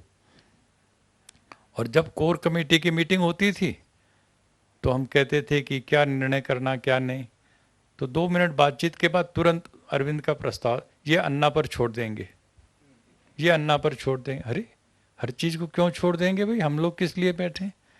तो वो उसने चालाकी से अपना सब इस तरह करना शुरू कर दिया। तो बहुत बहुत एक धोखे का, छल का, प्रपंच का काम हुआ अन्ना आंदोलन। अन्ना जी ने खड़े होकर के, मैंने उनके कम से कम नहीं तो 400-500 भाषण सुने, और अभी भी मैं सुन रहा था कल परसों रात को इंटरव्यू में वही बात कि मेरा तो इतने फुट बाई इतने फुट का, मैं मंदिर में रहता हूँ, हाँ जी, एक थाली है मेरे पास, मेरे तो भाइयों के बच्चों का नाम भी मुझे नहीं पता। तो वो कुल मिलाकर के 5-10 जुमले उनके पास। और एक जुमला, हाँ, मैं मर गया था, हाँ, हाँ, लेकिन भगवान ने मुझे फिर जिंदा किया, फिर जिंदा कर दिया। अच्छा, ईसा मसीह के बाद जैसे उनका हुआ था ना, रोज फ्रॉम द डेड। खैर मैं ये कह रहा हूँ कि वो मुझे इम्प्रेस नहीं किए अन्ना, लेकिन आंदोलन चलना था तो हम उसमें साथ चलते रहे खूब अच्छी तरह। लेकिन जो सच्चाई होनी चाहिए थी एक आंदोलन में, बैठते साथ वो अनाउंस कर रहे हैं कि जब तक ये कानून नहीं बन जाएगा जन लोकपाल, तब तक मैं आमरण अनशन करूंगा, मैं नहीं उठूंगा, प्राण चले जाएंगे तो चले जाएंगे। भगत सिंह और राजगुरु और सुखदेव, ये 3 का नाम वो जरूर बोलते थे कि ये फांसी के फंदे को चूम लिए और जान भी देंगे, क्या देंगे, ऐ वतन तेरे लिए, कोई सिनेमा का शायद गाना है, तो ये भी बोलते। तो मैं कहती क्या बात, कैसे बन जाएगा कानून भी? किसी के आमरण अनशन करने से कोई एक सरकार 4 दिन, 10 दिन, 15 दिन में कैसे कानून बना देगी? कानून बनाने की प्रक्रिया भी है एक, समझे ना। तो वो तो हो ही नहीं सकता। लेकिन वो बोलते नहीं, मैं मर जाऊंगा। और कोई बिल्कुल मरने को तैयार नहीं थे, ये मैं जानता था, समझे ना। हाँ, तो ये सब कुछ नाटक इतना, और मीडिया को ऐसा मैनिपुलेट किया गया कि रातों रात एकदम से मैं दंग रह गया। कहाँ 24 घंटे का 24/7 मीडिया कवरेज हो रहा। और अभी आप लोग कोई बोल रहे थे ना कि मेरा भी ज़्यादा परिचय उसके माध्यम से हुआ, उस आंदोलन के माध्यम से हुआ, क्योंकि मीडिया दिखाता रहता था और मेरे कपड़े कुछ ऐसे हैं कि थोड़ा ज़्यादा दिख जाता हूँ मैं। इसका मैंने कुछ लाभ उठाया याद। खैर मैं बता रहा हूँ कि लेकिन जो मैंने 4 दिन हुए थे और उसके बाद मुझे कपिल सिब्बल का फ़ोन आया। उससे पहले मेरी उनसे कोई बातचीत नहीं थी। उनका फ़ोन आया, स्वामी जी आपसे बात करनी ज़रूरी। मैंने कहा क्यों? रात को 9-10 बजे थे। बोले नहीं, ज़रूरी बात करनी। तो मैंने कहा कि मैं बताता हूँ पूछ के। मैंने अरविंद से पूछा, अन्ना जी से पूछा, बोले ज़रूर बात कीजिए। 4 ही दिन हुए थे तो मैं फिर चला गया अकेले। कपिल सिब्बल जी एकदम घबराए हुए थे, जो मीडिया में आ रहा था एकदम 24 घंटे, ये होगा वो होगा, फैल रहा है आंदोलन, और उनके चुनाव चल रहे थे आसाम में। तो कह रहे थे स्वामी जी बात कराइए, कोई रास्ता निकालिए। मैंने कहा अब आपको इतनी समझ नहीं है, वो तो क्या कह रहे हो, तो आप ही के मैनिफेस्टो में जो लिखा है वो कानून मांग रहे हैं, आप उनको दे दीजिए बना के, हो जाएगा। तो कहने लगे नहीं नहीं कैसे होगा, वो तो कह रहे हैं कि हम भी उसमें जॉइंट वो होंगे कमेटी में, ड्राफ्टिंग कमेटी में। मैंने कहा हाँ ले लीजिए, 4-5 नाम आपके हों, 4-5 नाम वो सब बन। खैर जो बातचीत की मैंने आकर के बता दिया इनको, तो फिर बोले कल से हम भी जाएंगे। मैंने कहा चलिए आप भी। तो किरण बेदी भी, अरविंद जी भी मेरे साथ जाते, और सारी चीज़ें रोज़ मुझे बढ़ा करके बोलते, ये वाली चीज़ और डालो, ये और डालो। वो नहीं चाहते थे कि कोई एग्रीमेंट हो, हाँ टूटनी चाहिए बात। तो मैं जा कर के बोलता, वो मान जाते हैं, अच्छा ठीक है, ये भी ठीक है, ये भी ठीक है। तो मैं देखो ये तो कमाल हो गया, ये सरकार भी कैसी सरकार है, ये तो फटाफट माने जा रही। वो हाँ वो डर भी रहे थे ये आंदोलन बढ़ेगा तो उनका बड़ा नुकसान होगा। तो खैर मानते गए, और मैं इनको बोलता था। जब सारी चीज़ें मान ली उन्होंने, तो मुझे फिर कहा गया शांति भूषण कि हमें रिटर्न चाहिए स्वामी जी। मैंने कहा क्या, किस फॉर्म में? बोले वो क्या होता, ओ आई क्या, ऑफिशियल लेटर नहीं, एमओयू नहीं, कुछ होता है ऑफिस लेटर या ऑफिस कुछ, तो खैर ऑफिस कॉपी वो हाँ नहीं, उनके लेटर हेड पर उनको हमको बाकायदे ये मिलना चाहिए, हाँ ऑफिशियल लेटर, हाँ ऐसा कुछ, तो ऑफिशियल लेटर चाहिए। तो मैंने उनको बोल दिया कि हमको लिखित दोगे तो हम मानेंगे, नहीं तो ये सब बातें हम नहीं मानेंगे। उन्होंने कहा ठीक है हम दे देंगे आपको। तो हमने ये अड़ा दिया था शांति भूषण जी को भी हमें उसमें रखना पड़ेगा, और लॉ मिनिस्टर रह चुके पहले, और सब जानते थे कि बहुत अड़ियल आदमी हैं, बड़े वैसे, है ना, और इन सब से बहुत सीनियर बनते थे, प्रणब मुखर्जी और सब लोगों से। फिर भी मान लिया। फिर हम लोग बोले नहीं, उनको चेयर मानना, को चेयर मानना पड़ेगा। तो हमने बताया, बोले को चेयर, ठीक है, वो भी मान लिया उन्होंने, हाँ? सब चीज़ें। तो मुझे कपिल सिब्बल ने कहा देखिए हमने आपकी सारी सारी मांगे मान ली, और आपने कहा लिखित देना है, हम लिखित दे देंगे, अभी देने के लिए तैयार हैं, लेकिन क्या अन्ना अनाउंस करेंगे वहाँ से कि हम आंदोलन ख़त्म कर देंगे, ये मिल गया तो? मैंने कहा बिल्कुल करेंगे, और तो फिर बात ही क्या। तो मैं वहाँ से लौट करके आया और मैंने कहा कि भाई वो सब मान रहे हैं और लिख के देने के लिए तैयार हैं। और तो अरविंद और अन्ना स्टेज के बगल में एक छोटे से कमरे में बैठे थे, और स्टेज पे कुछ और कार्यक्रम चल रहा था, शोर शराबा माइक, तो बड़ा टेंशन था रात को 10 बजे। तो मैंने कहा अन्ना आपकी जीत हो गई, बहुत बधाई है आपको, और सब कुछ मान लिया, अब आपको चल के खाली एक वाक्य बोलना है कि मुझे लिख के दे दें तो मैं तोड़ दूंगा, बस तुरंत मैं लेके आ जाऊंगा 1 घंटे में। तो अरविंद कहता है कि नहीं अन्ना नहीं तोड़ेंगे अनशन। तो मैंने कहा क्यों? बोले नहीं अभी तो इनका स्वास्थ्य ठीक है, अभी तो 4 दिन हुए हैं, अभी तो ये 15 दिन और खींच सकते हैं। तो मुझे मैंने भी बोला था हाँ, कि अन्ना मेरा दोस्त है और मैं गारंटी देता हूँ हाँ, अन्ना अनशन में कभी प्राण नहीं गवाएगा। नहीं कमाएगा। उसके पास सीक्रेट था कुछ ऐसा, समझे ना, कैसे अनशन करना और लंबा से लंबा भी करना बिना प्राण गंवाए, तो वो जानते हैं कैसे होता है। अन्ना कुछ भी कर सकता है, खुद के प्राण के साथ खिलवाड़ नहीं कर सकता। तो बहुत मज़ेदार आदमी। तो मैंने देखा कि उनका पानी और सब चीज़ तैयार करने का उनके गांव के खास लोग होते थे जो पानी पीते थे अलग से। तो हाँ, हाँ जी। तो खैर मैं फिर जब मैंने कहा उनको, बोले नहीं, मैंने अन्ना आप क्या बोलते हैं? बोले जो ये बोल रहा है कि अभी मैं नहीं तोड़ूंगा, अभी मैं ठीक ठाक हूँ। मैंने क्यों करेंगे आप बताइए तो सही, आपकी जो डिमांड थी वो तो पूरी हो गई, अब करने का मतलब क्या है? तो कह लगे नहीं, अभी तो फैल रहा है आंदोलन और आगे फैलेगा, बड़ा हो। मैंने कहा आंदोलन बड़ा करना या आपकी डिमांड पूरी करनी? निगोशिएट डायलॉग जो आप कह रहे हैं ना, वो पूरा होने के बावजूद वो कह रहे नहीं तोड़ेंगे। तो किरण बेदी भी थोड़ी एम्बेरेस्ड हुई, मेरे साथ थी, तो वो कहने लगी स्वामी जी तो बहुत।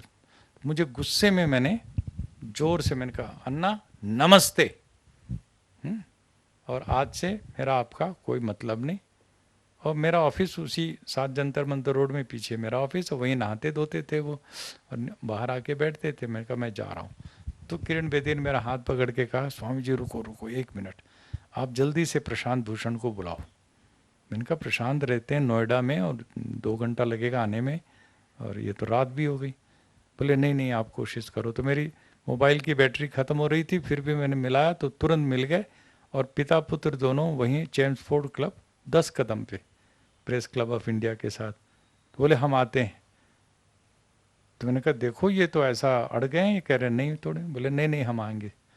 तो आ गए 5 मिनट में अंदर हमारे ऑफिस के कमरे में बैठे, और अन्ना को भी बुला लिया, अरविंद को बुला लिया, और हम सब लोग थे जो खास खास लोग। तो प्रशांत भूषण शांति भूषण उनको बोल रहे हैं अन्ना को कि अन्ना आपकी सारी मांगें मान ली गई हैं और अब आप तोड़ दीजिए, अनाउंस कर दीजिए। चुप। अन्ना आप बोलिए, आप तोड़ दीजिए। चुप। तो अरविंद बोल रहा उनकी तरफ से नहीं अभी तो इनका स्वास्थ्य बिल्कुल ठीक है, अभी 10 दिन और चलने दीजिए आंदोलन। तो एकदम से गुस्सा आया शांति भूषण को। मैंने ऐसा रूप उसका नहीं देखा था, नाम शांति के लेकिन बिल्कुल क्रांति। तो एकदम से वो चिल्लाए जोर से, रात को कोई 10:30 बजे उस कमरे में सबके बीच में, अन्ना मैं तुझे नंगा कर दूंगा, मैं तुझे एक्सपोज करूंगा, कल प्रेस कॉन्फ्रेंस करूंगा, तेरा इरादा कुछ और है। ऐसे करके जोर से उन्होंने ऐसे दिखाया, मैं समझ गया तुम्हारी चाल क्या है, ऐसे करके। तो वो एकदम डर गया अन्ना। तो बोले अच्छा चलिए मैं तोड़ दे, मैं खोल देता। बोले चलो अभी अभी चलो अभी बोलो, डांट करके बोले। फिर चुपचाप दोनों निकले, हम लोग गए स्टेज के ऊपर आए, सब बैठ गए। तो शांति भूषण जी ने अपने हाथ में माइक लेके बिल्कुल अब बदल गया, बोले कि देखिए बहुत बड़ी बात हुई है, जीत गई सरकार, झुक गई, और अन्ना को हम बधाई देते हैं, अन्ना से अपील करते हैं कि वो अब वो अनाउंस कर दें। तो जैसे ही अन्ना के हाथ में माइक गया तो मैंने अन्ना से माइक लेकर के कहा अन्ना 1 मिनट रुको। मैंने कहा देखो अन्ना अभी लिख के दिया नहीं उन्होंने, पूरा लिख के आ जाए हाथ में, अभी रात को देर भी हो गई, अभी आप मत तोड़ना, आप बोलो कि मैं तोड़ूंगा जब लिखा हुआ मेरे को मिल जाएगा। तो उनको भी थोड़ा, फिर वो उन्होंने यही कहा कि मिल जाएगा तो मैं तोड़ दूंगा। अगले दिन सुबह मैं नहा रहा था अपनी जगह पे जहाँ मैं रहता हूँ, ऑल इंडिया मेडिकल के पास, तो मुझे फ़ोन आ रहा है कपिल सिब्बल का कि स्वामी जी आप आए नहीं अभी तक, आए नहीं अभी तक। तो मैंने कहा जी भी 9 बजे हैं, मैं आऊँगा आराम से 10 साढ़े 10 बजे। बोला नहीं आप जल्दी आइए, हमने तैयार रखा है आपका लेटर। तो मैं फिर गया वहाँ, तो लेटर क्या था, नोटिफिकेशन, गैजेट नोटिफिकेशन, रातों रात प्रिंटिंग प्रेस में गैजेट नोटिफिकेशन करके, और लास्ट डेट 30 जून डाल के उसके अंदर, और उन्होंने मुझे गैजेट नोटिफिकेशन दी। मैं दंग रह गया। मैंने कहा अरे हम तो खाली एक ऑफिशियल लेटर मांग रहे थे तुमने। बोला देखिए हमने आपकी सारी बातें मान ली और ये भी दे दिया, अब तो कोई नहीं देर के। मैं फिर तुरंत आया और फिर मैंने दिया, पढ़ के सुनाए और उन्होंने तोड़ दिया। खैर लेकिन मैंने देखा इनकी चालाकी ये थी, ये सोच रहे थे कि जो तहरीर स्क्वायर में हुआ इजिप्ट के, इस तरह का हम करके और सरकार गिरा देंगे। ये हाँ व्हाट्सएप के क्रांति कर देंगे, समझे ना। मैंने कहा चुनी हुई सरकार ऐसे नहीं गिरा करती, ठीक है ना। तो और डेमोक्रेसी है वहाँ, तो 39 ईयर्स का डेस्पॉट बैठा हुआ था वो इजिप्ट का। यहाँ हमारे यहाँ तो हर 5 साल में चुनाव होते हैं।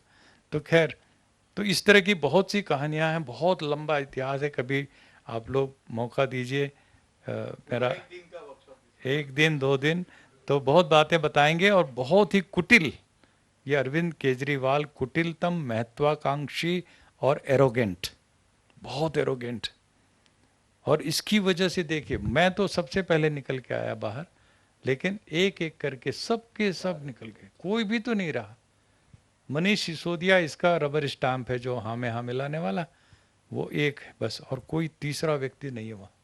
मेरा सवाल ये है तो कि दो कुटिल एक साथ कैसे आए और कैसे बिछड़ गए? बिछड़ तो अन्ना भी बहुत कुटिल है। कुटिल तो है, लेकिन मैंने बताया ना कि अभी भी उनको कहीं ना कहीं उम्मीद है कि फिर से एक बार ये ओबी वैन बोलते हैं ना, ओबी वैन टीवी के, उनके आगे पीछे चलने के लिए आ जाएं, तो बस फिर ये खड़े हो जाएंगे, नौजवान हो जाएंगे। मुझे बोले एक दिन, जब इधर आ गए थे रालेगांव सिद्धि, और यहाँ से कहीं वो जा रहे थे मराठवाड़ा की तरफ, तो इतने खुश थे अन्ना, फ़ोन पे कहेंगे स्वामी जी 4 ये वैन चल रहे हैं मेरे गाड़ी के पीछे पीछे, ओबी वैन। मैं कहा कमाल है, इसी बात में आप गदगद हो रहे हो। तो इनको पब्लिसिटी मिल जाए तो बहुत खुश रहते हैं, स्वास्थ्य इनका ठीक हो जाता है। तो खैर दोस्तों, लेकिन देखो, हमें अन्ना को भी कुछ नहीं कहना चाहिए, किसी को भी नहीं, हमें अपने ऊपर सवाल करना चाहिए। इतना भ्रष्टाचार, इतना भ्रष्टाचार एक एक जगह जगह पर, और इस देश के अंदर हम आंदोलन क्यों नहीं खड़ा कर पा रहे हैं? सारे बदमाश भ्रष्ट लोग हुकूमत कर रहे हैं हर जगह पर, हर पार्टी में, कहीं पर भी कोई ईमानदारी नहीं है। तो लेकिन देश की जवानी चुपचाप बैठी हुई है, या किसी और का इंतजार कर रही है। अन्ना आएगा, कोई और आएगा, क्यों आएगा भाई? तुम आए हुए बैठे हो, तुम करो। तो हम लोगों को खुद संकल्प लेना चाहिए कि हमें भ्रष्टाचार के खिलाफ, जातिवाद, शराब, नशे, सब चीज़ों के खिलाफ एक सप्त क्रांति, संपूर्ण क्रांति, जयप्रकाश नारायण ने नारा दिया था, संपूर्ण क्रांति अब नारा है, भावी इतिहास हमारा है। तो ये करके लाओ तो युवा क्रांति दल कहलाओगे, और नहीं तो कुछ नहीं। ठीक है, तो ये काम करेंगे, और भी आपके जितने सवाल हैं हम पूछते रहेंगे। अब आप 6 बजे से दूसरा मंच शुरू होने वाला आपका। एक दूसरा सवाल लेंगे। कौन सा? कौन सा? और वो बोला था ना, मैंने नक्सलिज्म के बारे नक्सलिज्म का बहुत लंबा हो जाएगा, मैं बता रहा हूँ ना। सरकार पर भरोसा करके मैंने उनसे बातचीत शुरू करवाई, और 10 दिन के अंदर चिट्ठी लिख के दे दिया माओवादियों ने। हाँ, आज़ाद चेरकुरी राजकुमार उर्फ आज़ाद उसका नाम था, उसने दे दिया, स्वामी जी हम सरकार पर विश्वास नहीं करते, आपके ऊपर करते हैं।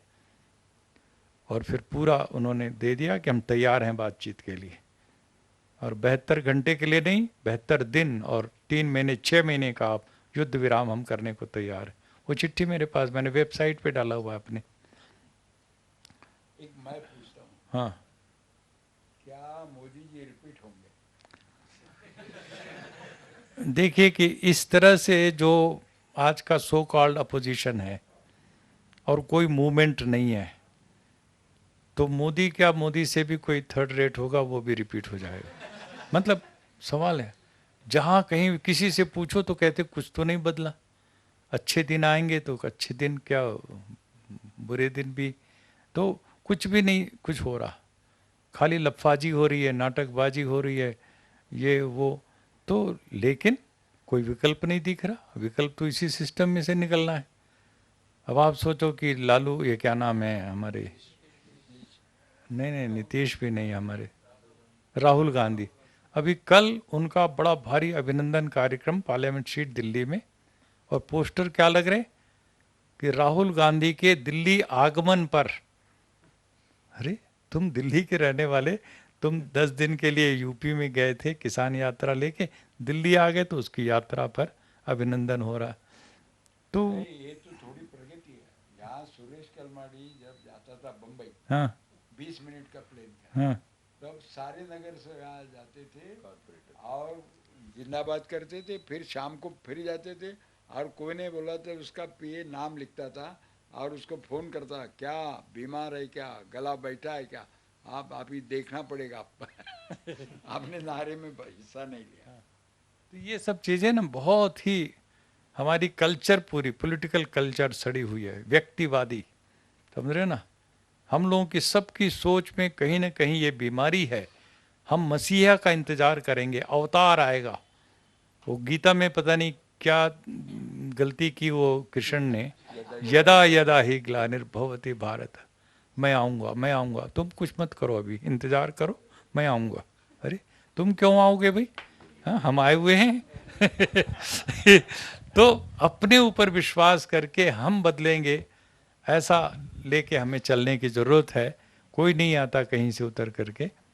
तो ये एक बड़ा आंदोलन यदि चले, और मैं समझता हूँ इसको अध्यात्म से जोड़ो, समाज परिवर्तन से जोड़ो, जातिवाद निर्मूल करना है, अंधविश्वास निर्मूल, अंधश्रद्धा निर्मूल, इन सारी चीज़ों को जोड़ करके, और पुणे की धरती, ये सांस्कृतिक क्रांति की धरती है। हाँ, अब तो ये व्यापारियों की और पता नहीं किसकी किसकी धरती बन गई, लेकिन या भ्रष्ट राजनीतिक नेताओं की, कलमाडी जी जिनका नाम ले रहे थे आप, तो लेकिन पुणे याद किया जाता है इतिहास में, बहुत ऊंची इसकी परंपरा है। आज आप लोग पुणे में बैठे हैं और गांधी स्मारक निधि में बैठे हैं, तो यहाँ से आप लोग सचमुच के एक ऐसी क्रांति की कल्पना कीजिए, जितने लोग हैं आप में से इतने भी तैयार हो जाएं तो पूरा देश हिलाया जा सकता है। अतुल काहीतरी विचारत होता. स्वामी जी, मेरा नाम गुरुनाथ पाटिल है। हमने रिसेंटली पढ़ा था कि आप जनता दल यूनाइटेड के साथ एसोसिएट हो रहे हैं। Are you coming back to main stream politics once again?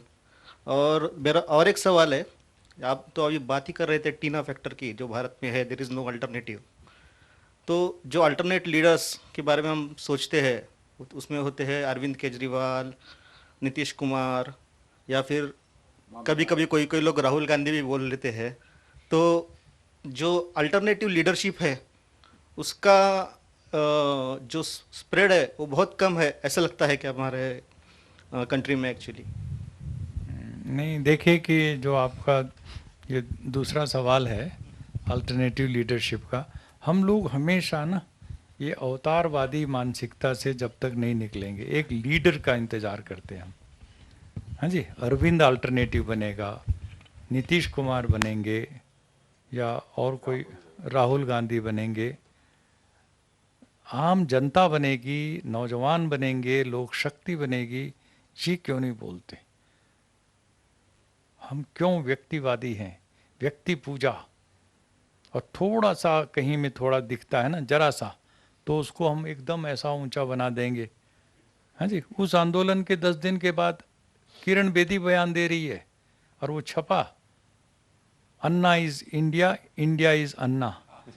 मैंने कहा बहन जी ये क्या बोल रही है, तो इंदिरा गांधी के लिए कहा था, ये तो बदनामी। बोले नहीं नहीं स्वामी जी ये बिल्कुल सही है। दी हिंदू पेपर ने उसके खिलाफ एडिटोरियल लिखा था, मैंने कहा इसकी आलोचना हो रही। बोले नहीं नहीं होने दीजिए, और बिल्कुल सही कहा है मैंने। तो ये 10 दिन के आंदोलन से अन्ना इज इंडिया बन गया, इंडिया इज अन्ना। तो ये हमारी बहुत ही गलती होती है। हमें जन शक्ति, लोक शक्ति, किसान मजदूर की शक्ति, महिलाओं की, माँ बहनों की शक्ति, इसको जगाना चाहिए, और इस पर विश्वास करिए आप। व्यक्ति में कोई अल्टरनेटिव मत ढूंढिए।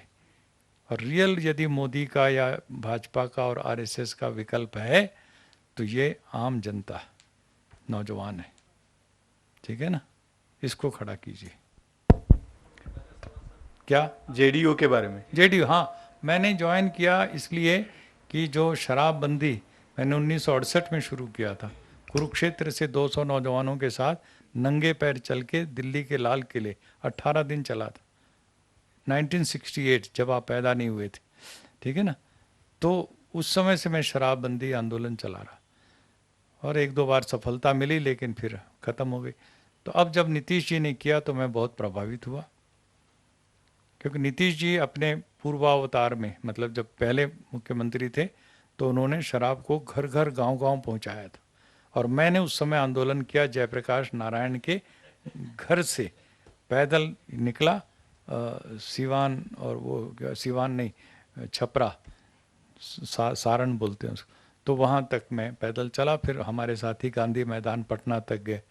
उस समय हम खिलाफ थे नीतीश कुमार की शराब नीति के, और अब इस बार उन्होंने उसको पूरी सख्ती से लागू किया।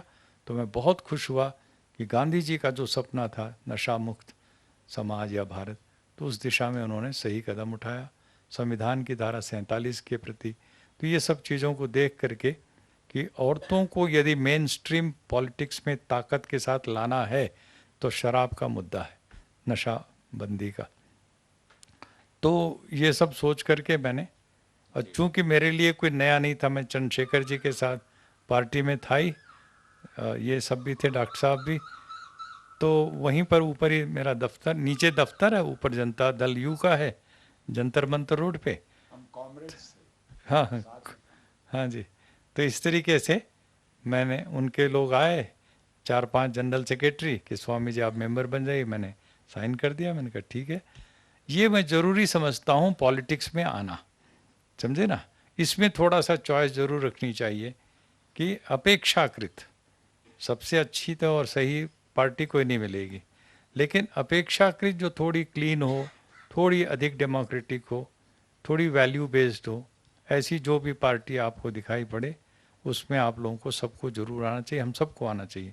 बगैर सत्ता हाथ में लिए, मैं पहले मानता था कि केवल लोक शक्ति से ही परिवर्तन आएगा, नहीं, लोक शक्ति एक माध्यम बने और सत्ता हाथ में लेके सही ईमानदार लोग, और फिर गरीब से गरीब को न्याय दिलाइए। इस देश में सबसे ज़्यादा अन्याय हो रहा है तो गरीबों के साथ हो रहा है, आदिवासियों के साथ हो रहा है, समझे ना, दलितों के साथ हो रहा है, महिलाओं के साथ हो रहा है। तो इनको यदि न्याय दिलाना है तो सत्ता जरूरी है, और वो सत्ता का प्रयोग समाज परिवर्तन के लिए भी हो, ऐसा। तो इस विचार को लेकर के मैंने जनता दल ज्वाइन किया, लेकिन वैसे ही, मतलब कोई बहुत ज़्यादा फोर फ्रंट में मैं नहीं हूँ, और देखता हूँ क्या होगा।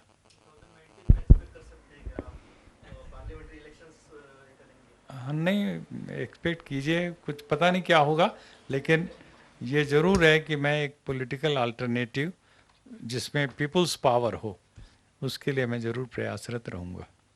धन्यवाद। बहुत बहुत आभारी हैं हम सब लोग। 6 बजे हमें अगला प्रोग्राम शुरू करना है, इसलिए हम यहाँ पे सवाल जवाब का सेशन ख़त्म कर रहे हैं। हमारे सवाल अभी तक ख़त्म नहीं हुए हैं। ये स्वामी जी का एक हम पर एक प्रभाव है कि हमारे अलग अलग सवाल उन्होंने यहाँ पे जागृत किए हैं। मैं स्वामी जी को और हमारे डॉक्टर साहब को, अनवर भाई को विनंती करता हूँ कि हम सब लोग अभी मुख्य सभागृह में जाएंगे, वहाँ पे समारोह कार्यक्रम की शुरुआत करेंगे।